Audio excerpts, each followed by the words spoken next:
What a nice crowd. I just have to stand here and you all go quiet. Isn't that nice? What an amazing momentum our friend Tim, who is getting his tea, right? You're set? Started just 2 years ago.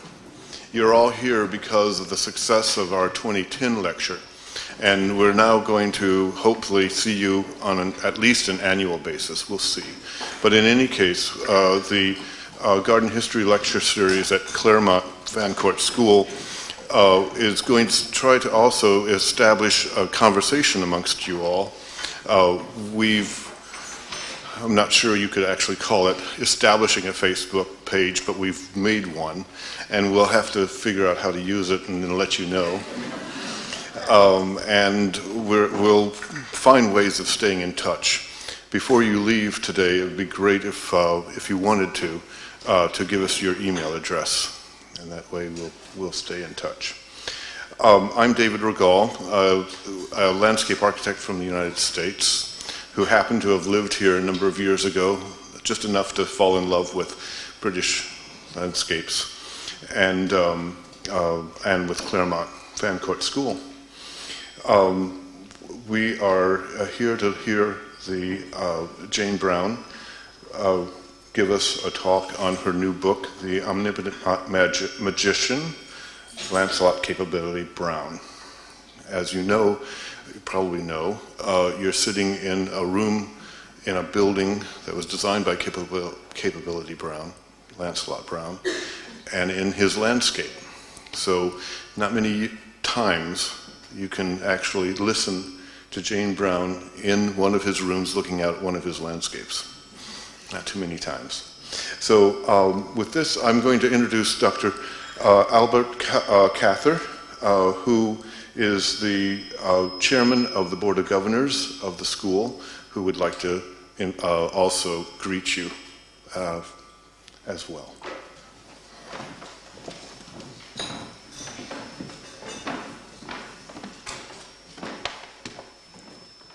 Thank you, David, and a very warm welcome to all of you here on this rather grey afternoon, but I'm sure the light will come up when you hear quite a bit of interesting history about this unique character, Capability Brown. As you heard, I'm the chair of governors of Claremont Fancourt, and quite a few people, I think, know our school, but maybe just a few words about it. We are a co-educational school, reaching all the ages from 2.5 years up to A-levels before our students then go on to university or whatever their endeavors in life are. The school as it is, Claremont Fancourt as it is now, is the result of the amalgamation of two schools, actually, of Claremont, a former girls' boarding school, and Fancourt, a boys' school. Both those schools initially were founded by Christian Scientists who wanted to ensure for their children an education, as I called it, of the highest order. Now we are not a faith school. We are open to all cultural backgrounds, all national backgrounds, all genders, all religious backgrounds. But the strong values of the founders still are reflected very clearly and strongly in the ethos of our school right now. And it is, to some degree, this ethos to some degree is described in the mission of our school. We do not want to, we believe very strongly in the all-round education of children, and that it is important before they go out in life that they have a real strong set of values as well. We don't just want to be, as one could provocatively say, we don't just want to be a knowledge factory. When the children leave here, we want them to be all-rounded. And as we say, partly in our mission statement, we want to equip them, that's one of our purposes, we want to equip them to be an influence for good in the world. You already heard Capability Brown, of course, had a strong influence and impact on this school. And I'm absolutely delighted that Mrs. Jane Brown volunteered, in a way, to come here and to share the wealth of knowledge and experience she has. And with a few introductory words, her competence and knowledge cannot really be encapsulated in anything I would try to say this afternoon or to introduce her. And I know, or I heard at least, that some of you already, well, certainly know her. Quite a few people I heard have already even met her. But maybe again, just a few highlights on Mrs. Brown. She, as you all know, she's a well-known garden historian and has written more than a dozen of books about historic gardens, gardeners around there, and beyond. When she started her writing career, she started in Surrey here, actually, with a book she called Gardens of a Golden Afternoon. And just to show the spread of her knowledge and experience, at some stage, about 17 years ago, she wrote a book on rhododendrons. And that was at the time, as I heard, when she moved to Cambridgeshire, which I was told, I didn't know that before, is called or was characterized, let's put it like that, a non-rhodo county. And, to me, that sounded, when I initially heard that, it sounded more like something in the far west of the United States. But obviously, that is my foreign ignorance to hear that. More recently, a very well-known and very much praised book she wrote was The Pursuit of Paradise.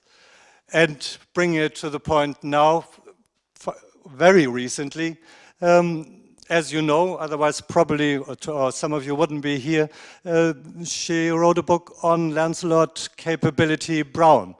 So, I mean, who could be a better expert for us this afternoon that we learn a little bit more about this very unique and capable person. So please welcome with me Mrs. Jane Brown.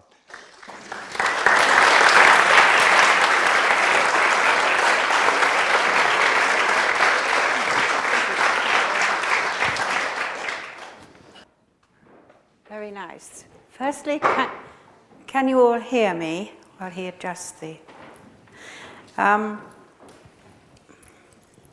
Secondly, how nice it is to be here. I used to come here in the... we were just talking about it, doing garden history summer schools in the 1980s, but it seems in another country. But anyway, perhaps I should start by saying that I called my book The Omnipotent Magician. It's a quotation from Cowper, because I didn't really want to call him capability, but I think I'm fighting a losing battle. Because the Daily Mail, I think in one review, said, of course, because he's called capability, that's why we remember him, and they've got a very good point. Capability was a nickname, not applied to him, never said to his face. And I can find no written record of it, really. Oh, no, I'm just going to contradict myself. The only record that comes close to it during his lifetime is, of course, the entry of a good old media man, Arthur Young, the agricultural journalist, who wrote of the unfinished cascade at Luton, that it had the capability to look wonderful. Arthur Young was a great fan of Brown, but I really think that is the only capability written that I can find. But of course, no publisher is going to throw up the chance to use the word capability. And in fact, there have been 3 books on him, all called Capability Brown. Dorothy Stroud's very famous book, which virtually rescued him from obscurity after the war, was published in 1950, and without Dorothy Stowe, we wouldn't really probably know anything about Brown, because she actually beavered away all over Britain, finding stuff in local record offices. She saved his reputation completely. There's no other word for it. She was inspectress at Sir John Soane's Museum at the time, so she was in a good position to do this. But I mean, she really did save him.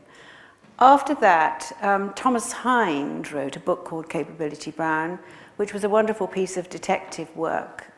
He chased some of the lordly clients to earth. And then thirdly, a landscape architect, Roger Turner, wrote a book in the 1990s in which he, oh wonderful feat, he went to every Brown landscape. And it's difficult to be exact about the number, but it's something over 200.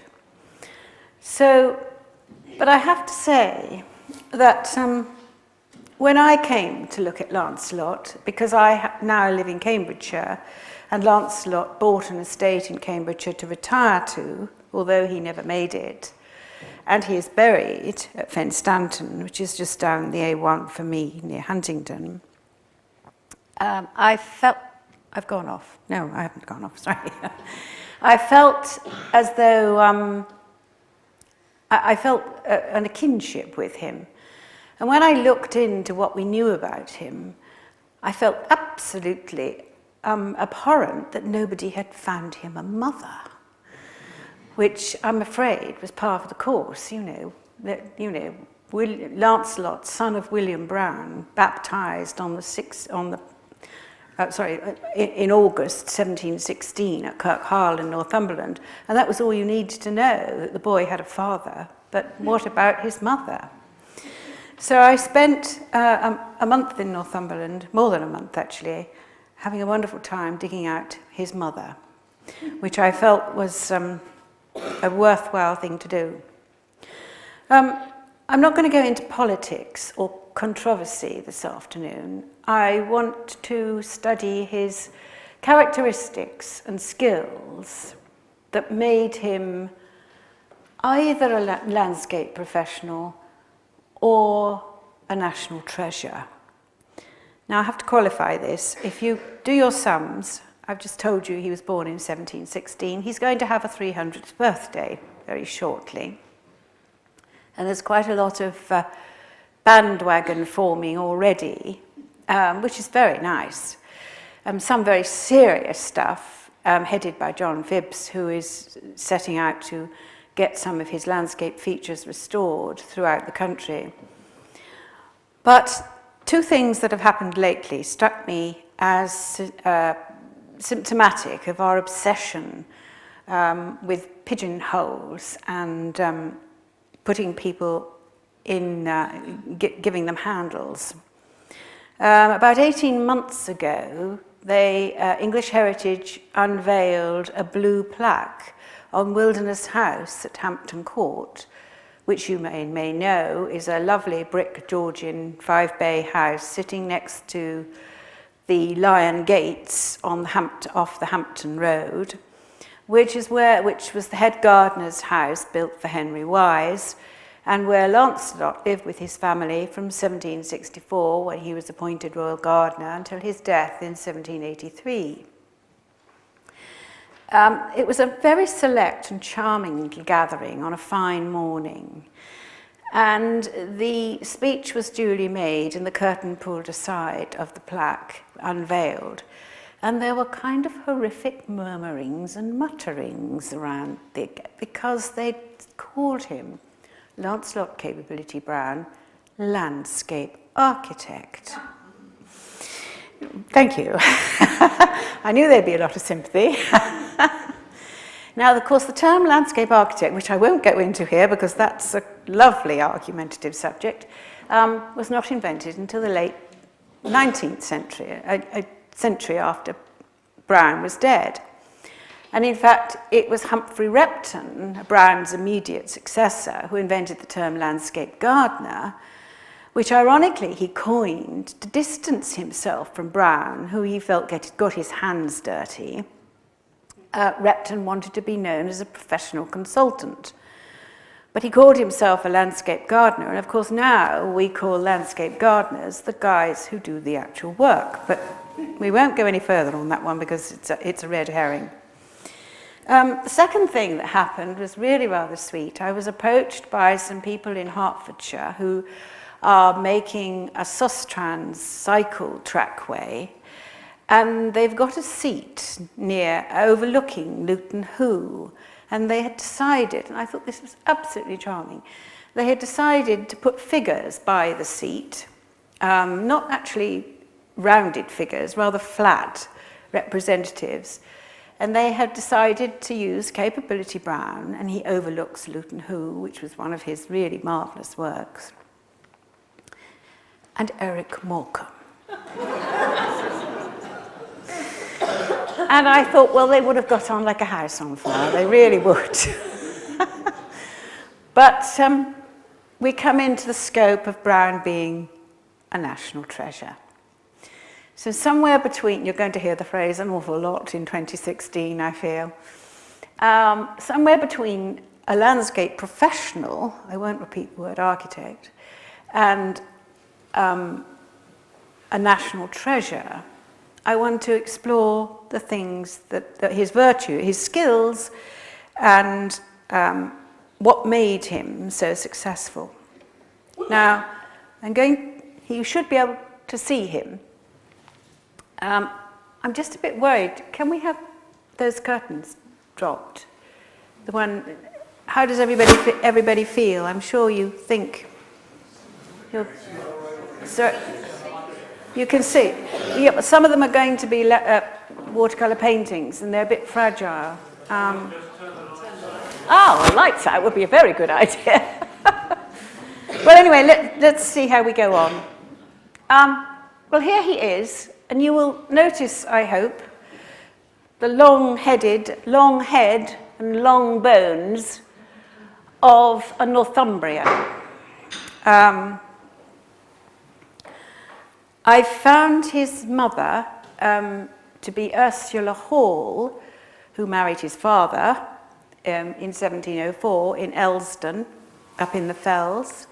And she was a member of the Hall family, and those of you who have any Reaver connections, know your Reaver literature, you will know that the Halls were the clan of darkest reputation for charging all over Northumberland and killing people. I hesitate to say in the 15th century and earlier, I think. But anyway, her uncle was a judge. And although the family were no longer sort of squirearchical, they lived in a very substantial farmhouse. And so the idea that Brown, Lancelot, was from, as people later liked to say, you know, a product of the dung heap at Stowe, is absolutely not true. He was very respectably born and into a very happy family, and he had good food, good schooling, good clothes, and a lot of love and affection for the whole of his life. There was nothing deprived about it. Unfortunately, his father, William Brown, died when Lancelot was 4, but he had 2 older brothers, John and George, who took him under their wing. And John and George Brown, I should say before, John and George Brown both became very successful in their own right. John became eventually, although he was only 12 when his father died, he was taken under the wing of their landlord, Sir William Lorraine, at Kirkhall. Thank you, that's better. And taken under the wing of the estate and taught surveying and road making, and in fact became farm manager as his father had been, and rose to be estate agent, land agent to Sir William Lorraine. And in fact, John Brown married the youngest daughter of the Lorraine family, and her name was Jane, so she became Jane Brown. which pleases me, but it also allows me to say that I'm no relation. Brown is my married name, you know, no relation in brackets afterwards. But I like the idea of Jane Brown, who was formerly Jane Lorraine. The middle brother, George, was a stonemason, apprenticed at Wallington, the larger estate next door to Kirkharle, owned by the National Trust, as I'm sure you know. He started as a mason apprentice at Wallington, worked his way up, did extraordinarily well, and ended. And if you go to Wallington today, he built most of Cambo Village. He lived in Cambo Village, happily married all his life, George Brown did. And if you go to Wallington today and ask very nicely, they will show you some drawings of alterations to the house that were made by the mason architect George Brown. So there's nothing, you know, lowly or deprived about him. He was a well set up, large, quite tall, very tall, quite heavily built Englishman from that peculiar country between the wall and the border, which he left, as I say, John and George both did very well at home. Why Lancelot left? Well, why does number 3 leave? You know, you will be able to answer that for yourselves. But he'd clearly been given a vision of the larger world, probably by Sir William Lorraine, who had, as I say, taken the Brown boys under his wing. And Sir William was a man of tremendous education, very interested in gardening, in fruit growing was his passion. Lancelot was always knowledgeable and excellent at fruit growing. And I seem to have come back to Luton Hoo again, because the restoration of the fruit garden at Luton Hoo is beginning to show how skilled he was at knowing the expertise of fruit growing.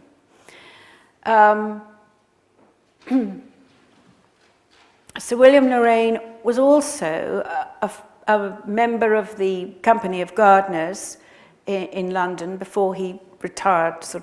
He was middle-aged by the time he inherited in Northumberland. He was known to be knowledgeable in architecture and physics. And so Brown's apprenticeship as a gardening apprentice was road making, hedge laying, surveying, very much the view of the wider world. And this, I think, is what made him want to go and see what the rest of England was doing.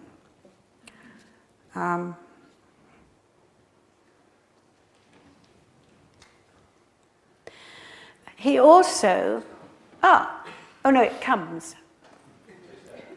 There it is.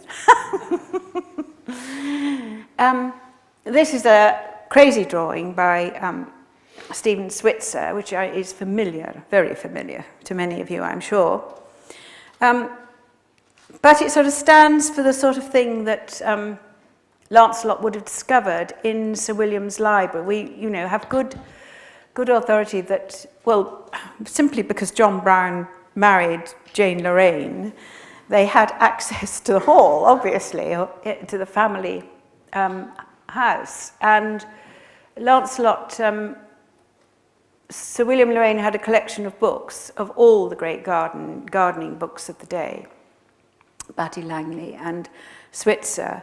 So this was the kind of, it's sort of symptomatic with the old formal garden, the old military garden, and the breaking out, but into the views and the countryside that perhaps was one of the things that made him think that he'd like to have a go at something exciting. And this is the legacy of Henry Wise at Buckingham Palace, because it just allows me to do something very tricky. This is Wise's, the last formal garden at Buckingham Palace. You can see the palace at the bottom of the picture, and the fact that the bulk of the ground was crossed by a double lime avenue with a canal in the middle, and the canal was soon filled in, but we won't go into that. But add a bit on to that, to the north side of the land and see what, 50 years later, Brown thought he could make of it. It's almost unbelievable that it is in fact the same plot of land with a bit added on. And it just, as I say, a tricky image, it allows you to see where we're going, what the great change is going to be. Brown left home because it was a very dry, Kirk Hall had the Wansbeck flowing through the park. And I think it was, one of the reasons was that he could see where a lake needed to be made because the park was all boggy and the water stood there. But I think Sir William Lorraine was not going to let him do that. And he knew that he needed to learn about water engineering. So when he left home when he was 22, equipped with a very good horse, which is going to be critical in this story, nobody in their right mind in the early 18th century would have ridden a good horse the length of Britain. And he needed to come south because he had introductions in Buckinghamshire. I mean, I thought of Dick Turpin's ride, London to York, where, you know, that was a desperate measure if you wanted to kill a good horse. So what did Lancelot do with his horse, which was probably his leaving present from home? But get on a boat at Gateshead, where he already knew a number of people, particularly the surveyor, William Joyce, who was another inspiration, who told him of the great world in the south of England where he could get a job making park landscapes. And he got on a boat at Gateshead, one of the coasters that continually supplying plants from the Thames Valley nurseries up to the northeast. It was a tremendous trade. And the ship landed him in Boston, because Boston was the second busiest port on the East Coast in those days, where he met his fate. Whether he had an introduction to the Wyatt family, who were surveyors, it's quite likely that he did. It's not me. And engineers who looked after the banking and the bridge over the River Witham in Boston. They were also mayors of the town. They, again, were a very good, prosperous family. As I say, whether he had an introduction to the Wyatts, I don't know, or whether he just was, on a fine morning, walking through Boston Market and tipped his hat, his tricorn, he would have worn a beaver tricorn, at this charming young lady who he fell in love with. Her name was Bridget Wyatt. Her father, as I say, her father had been mayor of Boston, and her brother was going to be mayor of Boston. And to cut a long story short, the Wyatts really wanted Lancelot to stay there. To the picture we have up on screen is John Grundy's very strange drawing when I first discovered it, of Gopshall in Leicestershire, where the point is that Grundy is making a very long dam to create that lake. And John Grundy and his son were the premier water engineers of the day. They were the ones who knew how to build retaining dams, the epitome of the science. And I think Lancelot, well, it's a very long story. He sort of faffed around in Lincolnshire for 2 years, hoping he could stay near Bridget. The Wyatts were absolutely convinced that he could earn a living there, but Brown was not.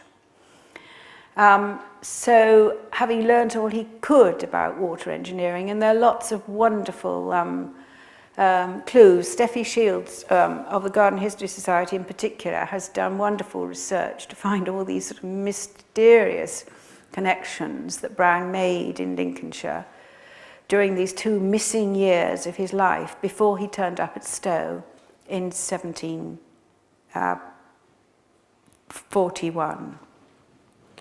So he learned his water engineering. He was excellent at it. Well, we shall see in a moment, he had the patience, endless patience, to walk or ride over the landscape to find out what the water was doing, where it was coming from, where it was flowing. And again, I show you the contrast. This is a famous, supposedly Browne drawing, except that it's not by Lancelot himself, it's by one of his surveyors.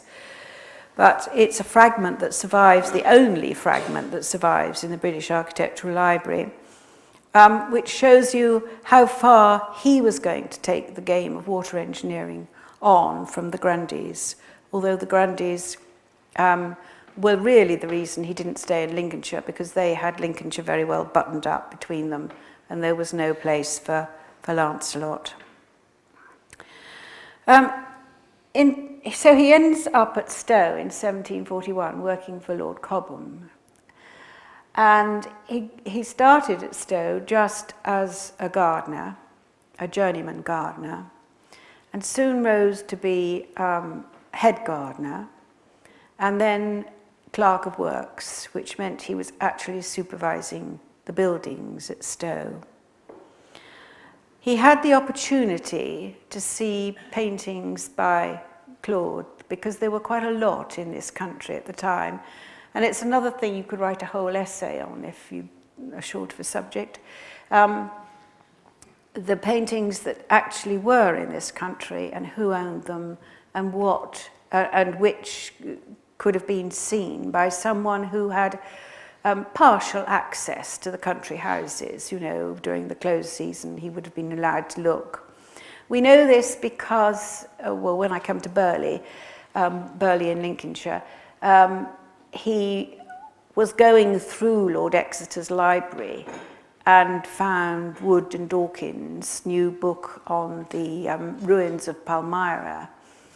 And he pointed this out to Lord Exeter, who some of the ceilings at Burleigh are now fondly credited to Browne, because he pointed out to Lord Exeter these wonderful drawings by Wood in the Wood and Dawkins book, which turned into wonderful plaster ceilings.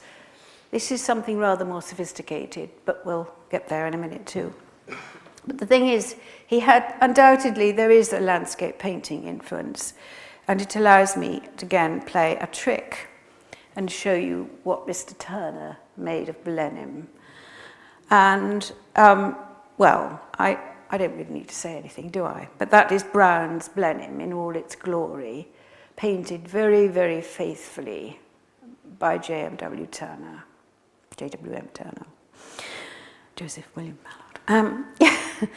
And I think it was the greatest compliment to Browne's work of all, that he was painted by these great painters, and painted very faithfully too. Blenheim is a very long and wonderful story. I'll tell you a bit more of it in a minute, but well, with this picture, because this is what Browne had to work on before he turned it into what Turner painted. The view, has this got a pointer on it? A pointer, has it not got a pointer? No. Oh, well. This military canal, as you see, is what the Duchess had done after the great Duke's death by his military engineer, Colonel, oh, I'm sorry, I should, thank you, Armstrong. And this is the military canal that the Duchess thought was suitable to Blenheim's setting. And what Browne had, but it meant that the Grand Bridge that you can see, bless you, thank you very much, thank you. It meant that the Grand Bridge was floating in mid-air because it wasn't connected with the landscape in any way, and this very narrow canal underneath it. I mean, there is the famous rhyme, which I'm probably not going to be able to remember, about the minnows being made to look like whales because they were reflected under this huge bridge, which just didn't belong to anything. So Brown, what did Brown do? He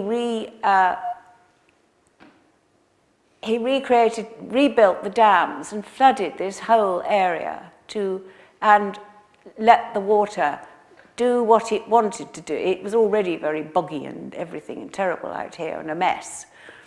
Let the water do what it wanted to do and then controlled its channel with the cascade and back down to the line. It was the most, it was just, as Hal Moggridge, will tell you any day, the most brilliant scheme. And Hal Moggridge says that Brown was using in the engineering of the cascade and the dams the very latest canal building technology.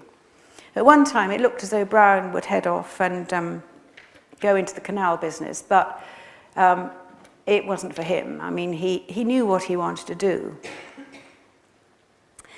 So, but I've jumped on a bit because he's got to spend the 1740s decade at Stowe, where he married Bridget Wyatt, and they lived happily ever after, and lived in a lodge at Stowe, and he became clerk of works and eminently successful.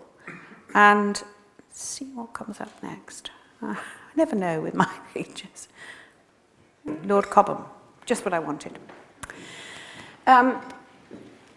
This is Lord Cobham, Richard Temple, the owner of Stowe, who took Brown on. And really, Brown was very brave because this was one of Marlborough's generals. He'd been through the most horrific of battles, and almost all the people at Stowe were ex-soldiers that he brought home, pensioners of his regiment that he looked after. And Lancelot would have been quite isolated because he was the only one who wasn't a soldier. And Cobham was a very hard taskmaster and a very cruel man. I think it shows in his face. But Lancelot was endowed with his happy family background, very good manners, would never forget my lord this and my lord that, but would stand upright and on a level and say what he thought too. And he got on very well at Stowe. He particularly got on well with Cobham's young acolytes, all the political young men who gathered at Stowe, his cubs. And most of all, it was where he met William Pitt, who was going to be the most powerful man in England. And Pitt and Brown took to each other in that ephemeral kind of way that an aristocratic, proud man will look upon somebody who is doing who is fulfilling his own heart's desire. Pitt wanted to be a landscape gardener. He wanted to plant and hedges and plant trees and arrange landscapes, but he had other things to do. And so he absolutely adored Brown. Oh, sorry, he didn't, that's not true. They were complementary as friends, they were for 40 years. Pitt, at the end of his life, said he had been solidly good friends with Brown for 40 years. And there you have the secret of Brown's success, because Pitt had all the patronage in England at his fingertips. He spent all his time as a young man, riding around the country and doing landscapes for people. His best friend was George Littleton at Hagley, who was another landscape nut. Another, if you don't mind my saying so, Another good friend was, of course, Sanderson Miller, and Jennifer Meir, bless her heart, has done the most wonderful book on Sanderson Miller, who was an amateur gentleman architect who liked to garden. And he also befriended Brown, and he was the reason that Brown went to Croom and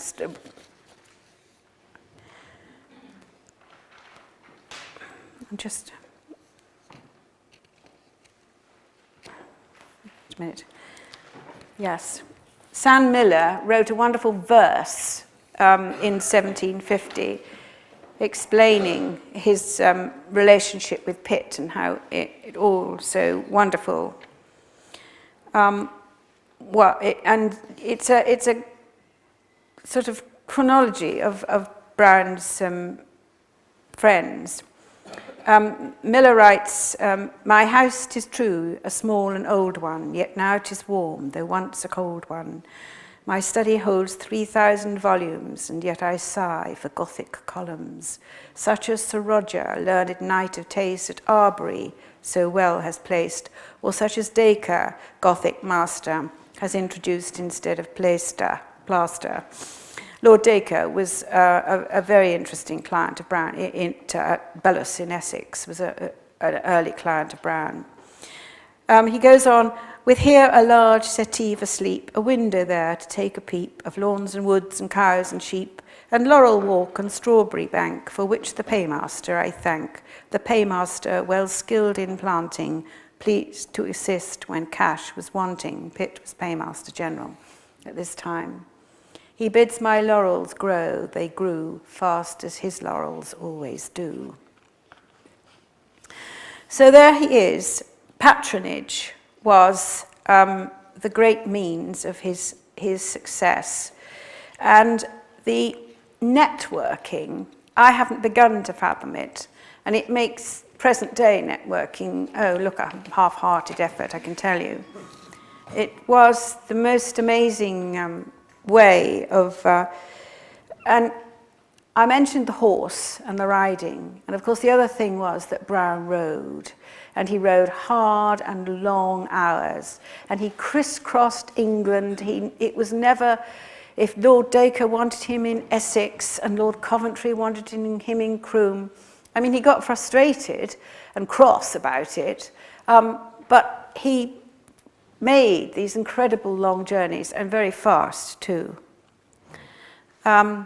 There's Lord Coventry, who was really Brown's first major patron at Croom, of course, and it is the most wonderful, happy story, and Croom is just absolutely fabulous now that it's being restored, and a very understandable landscape. You can read, I was really very flattered the other day because one of the guides at Croom said, he said, I hope you don't mind, he said, but I've copied out of your book the description of how Brown saw Croom from the hill where now the church stands.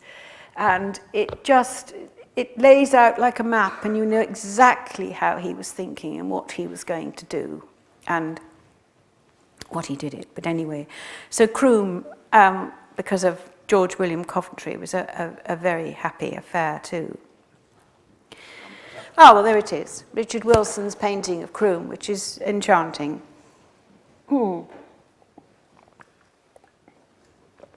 little artistic license, because this rotunda wasn't the, where is it? Oh, there it is.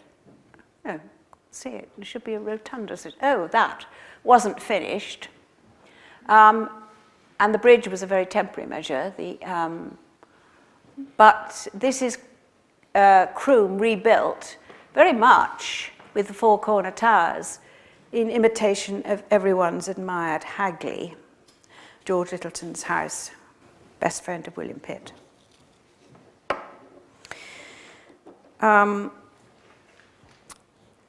upshot of it all was when Lord Cobham died in 1749, he His nephew Richard Temple inherited and didn't want Brown, so the Browns had to leave. By now they had 3 children. He and Bridget had 3 children. And they upsticked and took them to a house in Hammersmith, which I'm fairly certain, oh, there's William Pitt, very tall, very thin, very arrogant as a young man. But you see, people not like us, if you'll allow me, I mean, historians, don't think that a man like Pitt could possibly be interested in gardening, or that there's any significance in the fact that he was interested in gardening, whereas it really ruled his life. He, you know, it was always the thing he wanted to do, and never... Shall I try this game now? And before Brown left Stowe, he had a plum job which came simply from being at Stowe, next door, by the old Duke of Grafton, because the Graftons are another string of patronage. And this is the absolutely wonderful and very secret Wakefield lawn, where Brown, this I call, where's Tim? A gift from the grave from William Kent. Because if Kent had lived past 1748, he would have done this. The Kent hunting lodge is Kent.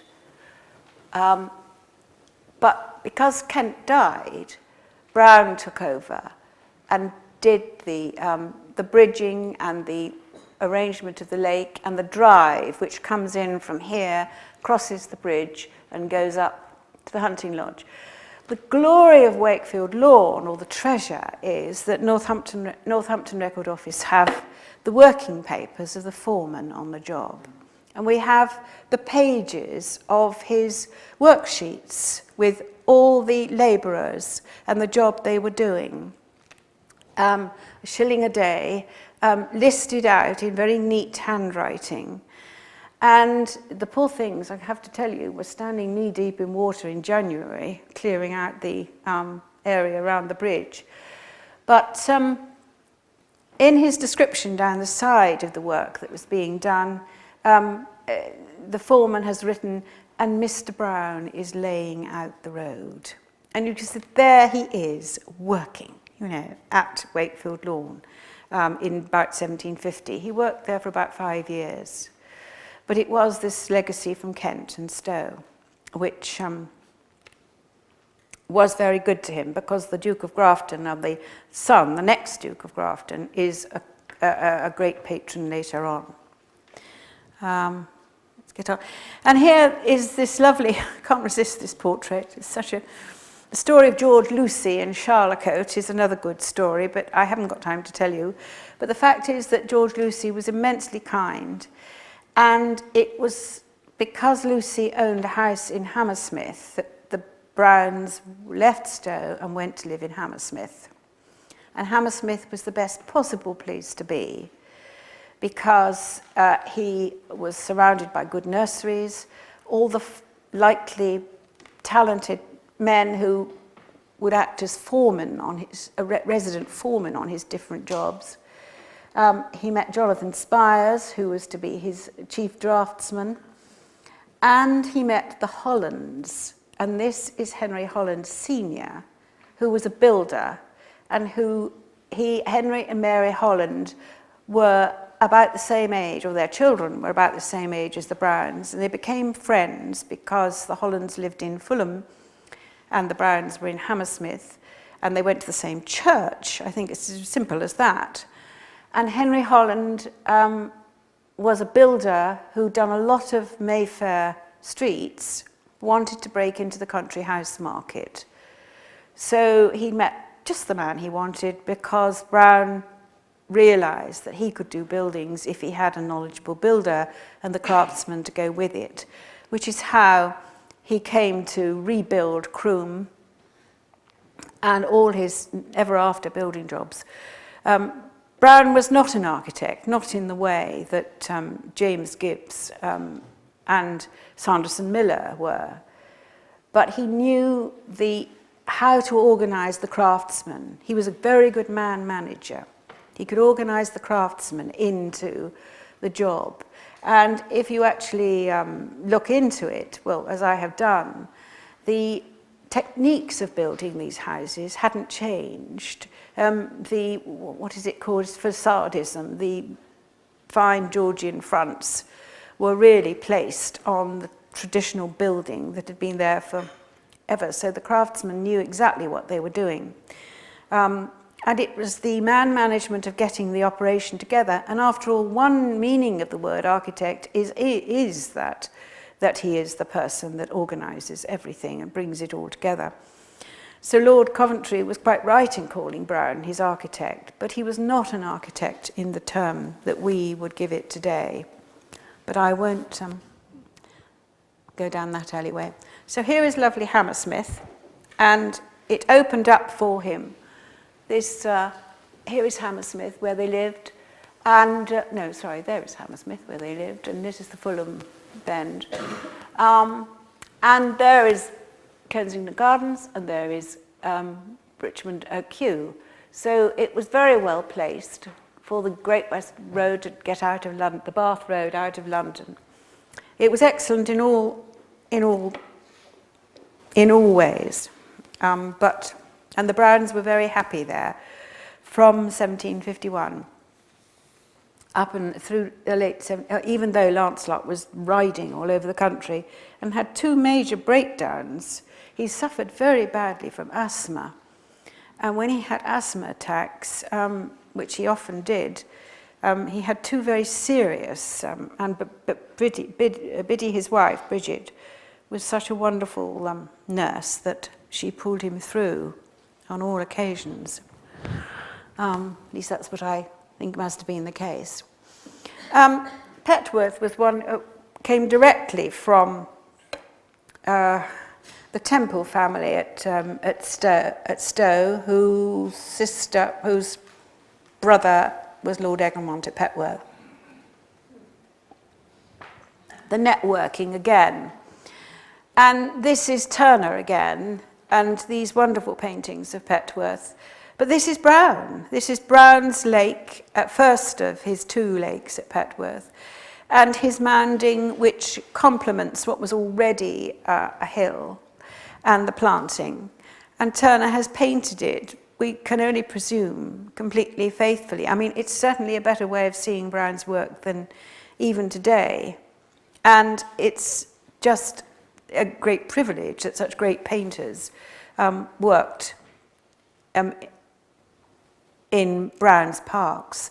What I like about this is that the clay for this pond, there are clay outbreaks in Petworth Park, and they brought the clay in by the barrow load and sent the sheep backwards and forwards to puddle it into position.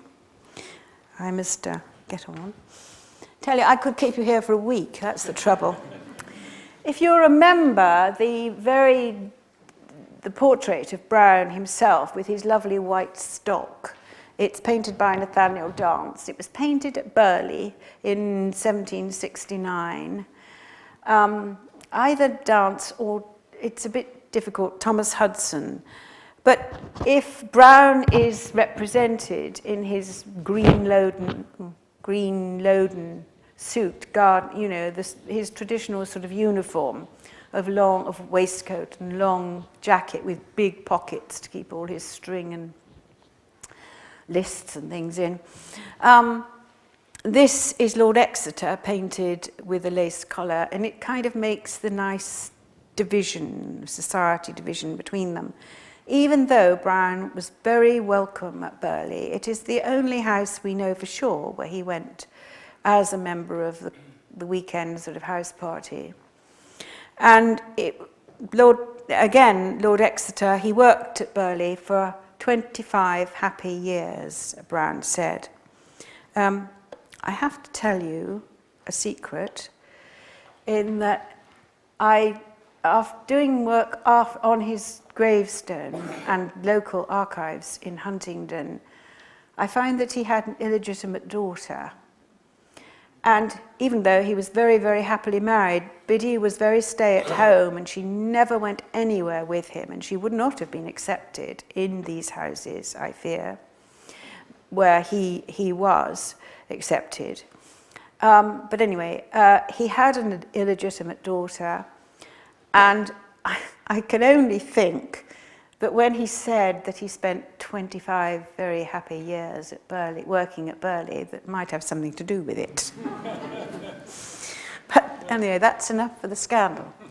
And there is Burleigh, glorious Burleigh. It is the most wonderful park. I'm going to have a fabulous time in about 10 days' time, because I'm taking a group and we're going to walk the park, and I'm going to explain what Brown did, because it's just magnificent, and it's magnificent on 3-day event days. They use his cutting, all the soil that came out of the lake, and makes the new South Drive and the steep banks of it, and of course they call it, it's one of the jumps for the horses, and it's called Capabilities Cutting, and it's so lovely that he's remembered like that. They love him at Burleigh.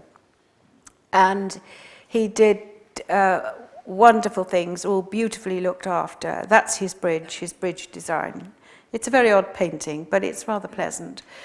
But at Burleigh, what he was doing was actually a great drainage exercise. And this is what he was doing almost everywhere. This is what he did at Croom, we know, at Longleat. And at Burleigh, where the gardeners for centuries had complained on the formal parterres around the house that as soon as you stuck the spade in, all you got was water, and they could never plant anything. The house was literally waterlogged, as a lot of these houses were. Longleat probably was. Croom certainly was.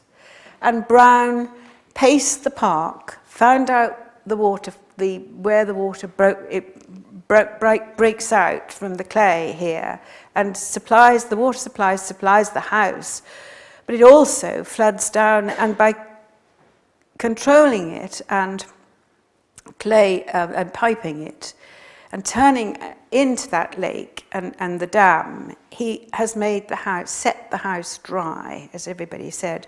And that's what he did. He did it at Chatsworth without a lake. He saved so many of these houses by organising the drainage. And that's what I mean by a serious landscape professional and not just a national treasure. How far have I got? I'm nearly... here is... this is obviously, you know, but here is Wilderness House, which was built for Henry Wise, and this is the Hampton Road, a bit unrecognisable now, I'm afraid, but Brown did very little. It's a saga. It did very little at Hampton. He said he respected it completely, and he just used to like to walk out in the garden on fine mornings and talk to the visitors. Anyway, he was busy elsewhere. He was rather an unusual royal gardener in the fact that he was getting a pension of £2,000 a year paid on the nail every quarter, and he hardly did a thing for it. He just carried on with his private practice. Seems a very good idea. And then eventually he did go back to Northumberland because he worked at Sion next on the Thames for the Duke and Duchess, and eventually he went back to Alnwick. And this is supposed to be a drawing of his workmen finishing the approach to the castle at Alnwick. Much was changed, and he was going to make a lake to the right, down in the domain down to the right, but in 1777, I think it was, there was a tremendous flood, and the Duke didn't want any, which swept his bridge away, and he didn't want anything to do with water again, but get rid of it as fast as possible out of his land. Wootton Underwood in Buckinghamshire, where Mr. Blair lives, only in one of the orangery buildings, subsidiary buildings, but is the most magnificent example of Brown's water, well, I was going to say divining. He patiently walked that very difficult landscape to work out how the drainage, and there are several lakes at Wood and Underwood. And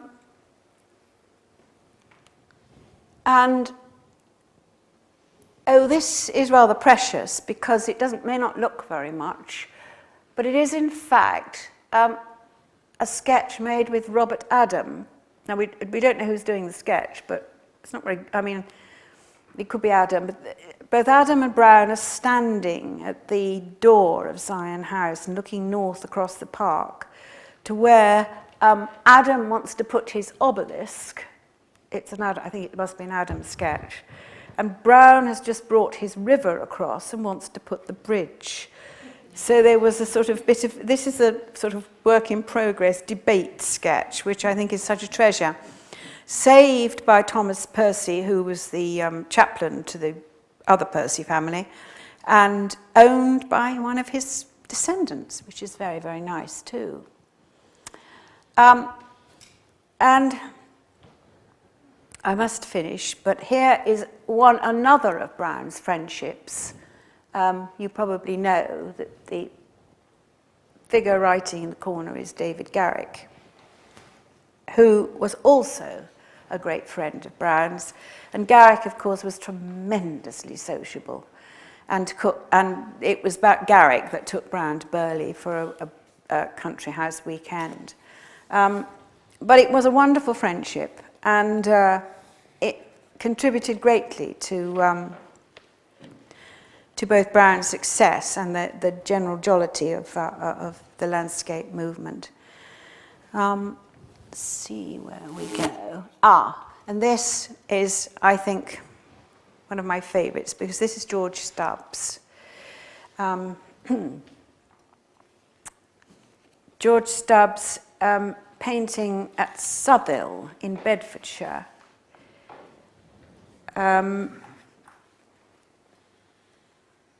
Lord Byng, no, he was Lord something else, wasn't he? Anyway, Southhill went bankrupt in the 1770s when Brown was starting work.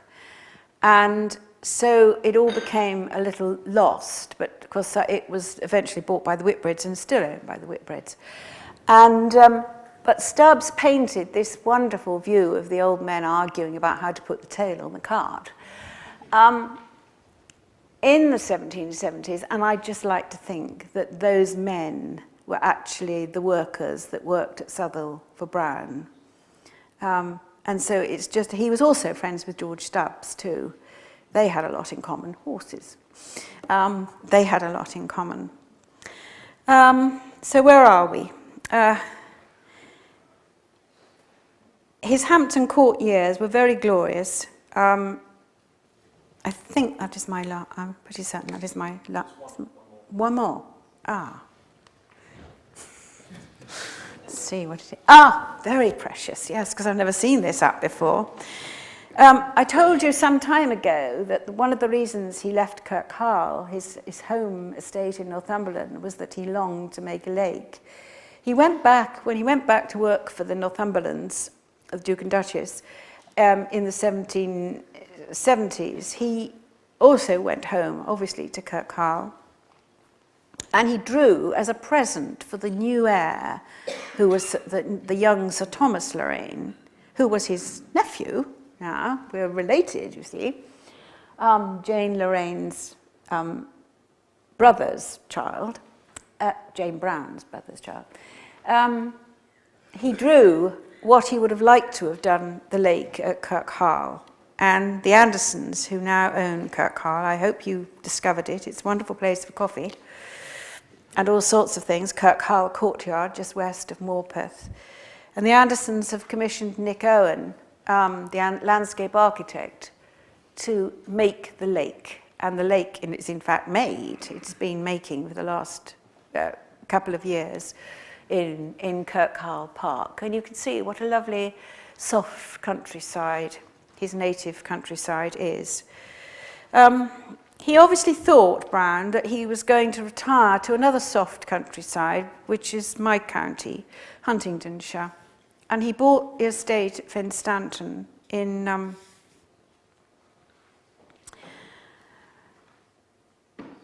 1767, in part from the Earl of Northampton, who, in part payment for Castle Ashby, the work at Castle Ashby. He bought 1,000 acres of Fenstanton and Hilton, which is again in the valley of the Ouse, wonderful soft river landscape, and he was obviously intended to retire there. But he didn't retire. He dropped dead from overwork after a visit to Lord Coventry at Coventry House in Piccadilly. He was staying with his daughter Bridget, his eldest daughter Bridget, who had by this time married the eldest daughter of Henry Holland the builder, who was also called Henry Holland. So Bridget and Henry Holland were Henry Holland, who built this room, who decorated this room, were his very precious daughter and son-in-law, and there were younger children as well. So the Brown-Holland connection, and there are loads of descendants of the Brown-Holland connection, anyway, which is very nice. Lancelot died of an apoplexy in Hertford Street, or in his house, in Bridget's house in Hertford Street, in February 1783, and they brought him home to Fenstanton to bury him, and all the rest of the family were buried at Fenstanton, and his youngest daughter, lived in Huntingdon and lots of relatives did too. But I want to just finish, if I can find it, with Henry Holland here at Claremont, which was part of Brown's work for Robert Clive, for which he was doing a lot of stuff in Shropshire.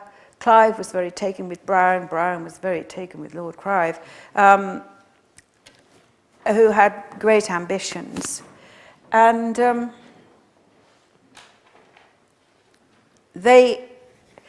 I see this house in the context of Berrington Court in Herefordshire and Cadland, which used to sit under the Fawley refinery, used to sit beside the Test at Southampton. And there were 3 houses that Brown and Holland did together. And they are all the most, I'm sorry, I go to town, lovely. The glory of them is the siting of this house. This is what Lancelot did. And of course, he was doing it for his son-in-law. He was getting Henry Holland going on what was to be a very successful architectural practice in the way that any of us would look after our offspring. I'm sorry, I just want to end with, yes, I'll get there. After his father-in-law died, or perhaps when they were building this, I'm not sure, Henry Holland wrote his tribute to his father-in-law. This is Henry Holland, therefore, writing of Lancelot, and probably about here. No man that I ever met with understood so well what was necessary for all ranks and degrees of society. No one disposed his offices so well, set his buildings on such good levels, designed such good rooms, or so well provided for the approach, for the drainage, and for the comfort and convenience of every part he was concerned in. This he did without ever having had one single difference or dispute with any of his employers. He left them pleased, and they remained so as long as he lived. So I think that's the end of our happy story for this afternoon.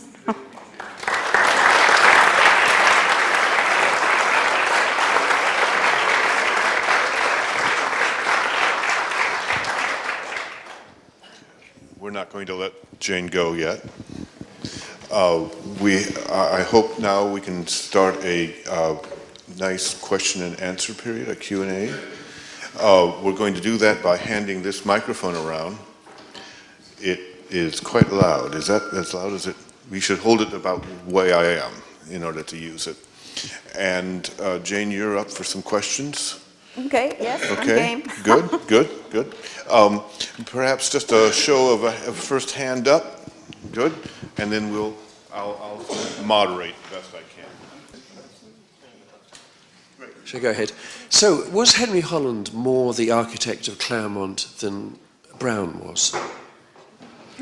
Well, it was, if you think that Brown was at the peak of his career, tremendously experienced from Berrington, as I say, from Berrington and Cadland and Croom, and Henry Holland was a young man who had learnt all this wonderful new-fashioned plaster design in Paris, where he'd studied, but was only beginning his career. I'm just trying to think. They were married. I'm not going to remember. He was only in his 30s. It was a sort of master and pupil relationship.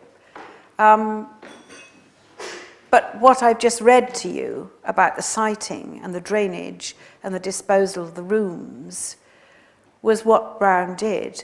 But he didn't, in the way we would think, produce a plan which laid out these. Henry Holland would have drawn out the plan which indicated the exact proportions of these rooms.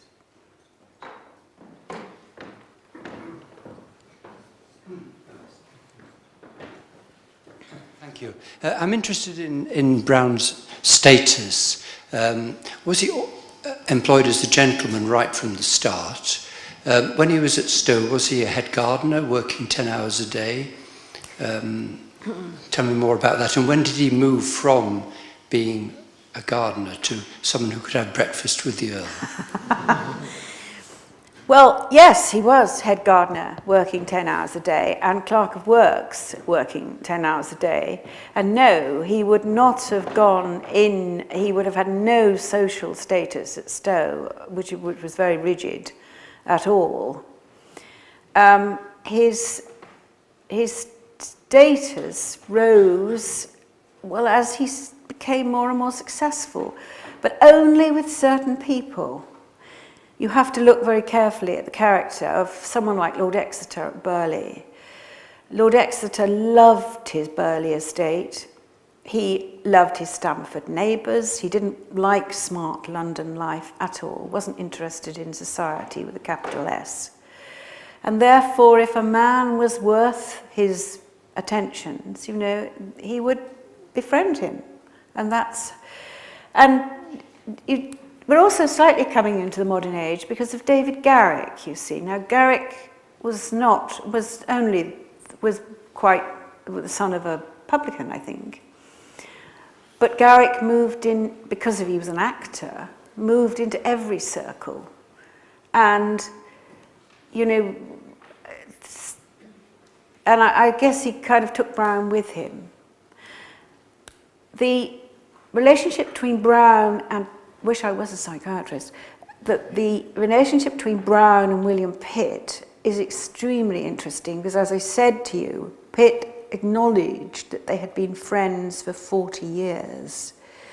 And yet, I don't suppose,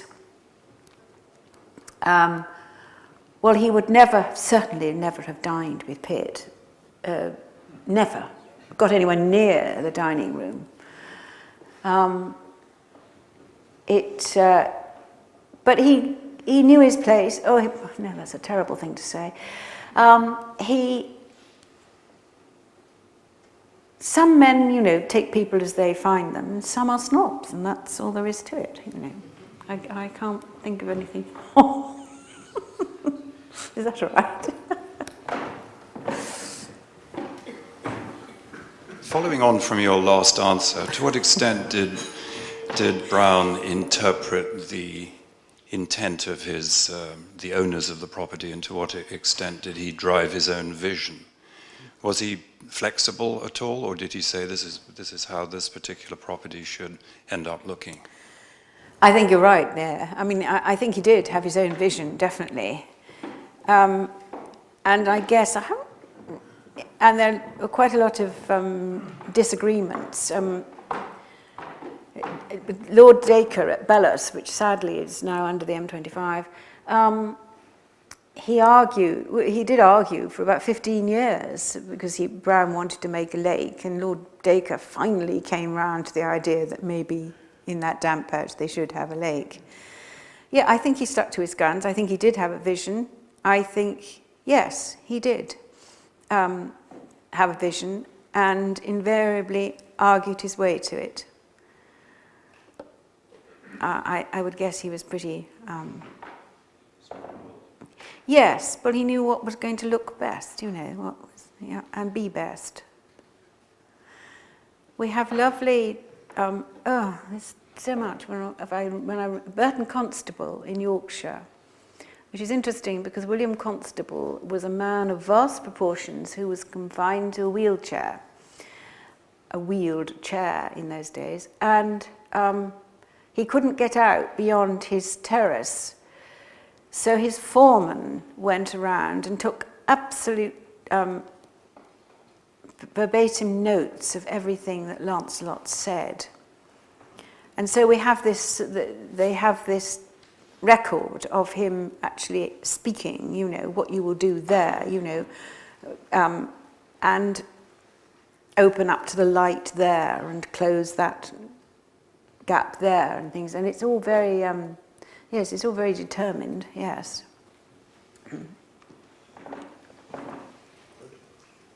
Raise a hand.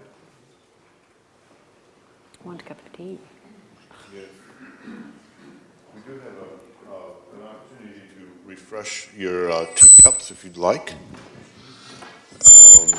And those who are, yes, I'm learning. Those who are interested in carrying on the question and answer can do so with a fresh cup of tea. Otherwise, thank you so much for coming. We're glad to see a full room, remarkable. After we will carry on. I'm going to put a few sheets of paper at the end of the table. If you would please, on your way out, and I may put a few out at the front desk as well. Please leave your name and email address if you would, and we'll stay in touch. Okay? Thank you. Thanks for coming.